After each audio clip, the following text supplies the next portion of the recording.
Normal সানগ্লাসকে কিরকম ভাবে premium look দিতে হয় এবং কোয়ালিটিটা কিরকম বেরোয় সেটা তোমাদেরকে আজকে দেখাচ্ছি। তো এইরকম টাইপের সানগ্লাস, ঠিক আছে, এর মধ্যে বেসিক এখান থেকে এখানে এটা কিন্তু পাওয়ার রয়েছে। দেখে মনে হতে পারে একদম খুবই পাতলা, দেখে মনে হতে পারে জাস্ট এটা নর্মাল সানগ্লাস, বাট এটা একদমই নর্মাল না, এটা হিউজ পাওয়ার রয়েছে। তো এটা ব্লুর সঙ্গে আমরা শেড বানিয়েছি, আর এটা তোমরা যদি এরকম ভাবে দেখো তবে তোমরা শেডটা বুঝতে পারবে। ডবল টোনের সঙ্গে শেড মিলানো আছে, দেখা যায় উপরে বেশি ডিপ হয়ে যায় বা কখনো নিচে বেশি সাদা হয়ে যায়, ঠিক আছে। বাট এটা দেখতে পাচ্ছ কত সুন্দর ভাবে রয়েছে, আর অ্যান্টি গ্লেয়ার দেওয়া রয়েছে, আর এটার মধ্যে হচ্ছে সানগ্লাস। আচ্ছা, কেমন লাগলো স্যার আমাদের এখানে চশমা নিয়ে? ভালো লেগেছে। প্রথমত তোমাদের সার্ভিস আমার খুব ভালো লেগেছে, দাদার ব্যবহার খুব ভালো, এবং সবথেকে বড় কথা মানে দাদার নলেজ আছে প্রচন্ড।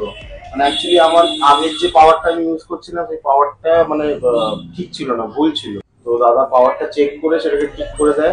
তো এখন আমি খুব ক্লিয়ার, মানে মানে আমার ফোকাসটা খুব ক্লিয়ার আসছে, ভালো দেখতে পাচ্ছি। এবং সানগ্লাসটা তো জাস্ট ফাটাফাটি। বাট এটা কেউ বুঝতেও পারবে না, এতটাই পুরো ফ্ল্যাট মডেলের মধ্যে করে দেওয়া হয়েছে। এবং এই সাইডটাও তোমার কাছ থেকে দেখলেও কোনো রকম অসুবিধা হয়। কেমন দেখছো এটা সানগ্লাসে?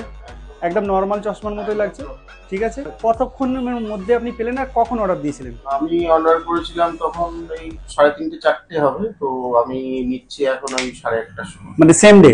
ডেলিভারি। ওকে, তো বলার বক্তব্য হচ্ছে তোমরা আগে আসো, আগে জানো, বোঝো কোনটা কি লেন্স রয়েছে না রয়েছে, তারপরে না ভুল লেন্স বা ভুল পাওয়ার পরে আছো কিনা সেটাও এসে আগে যাচাই করো, তারপরে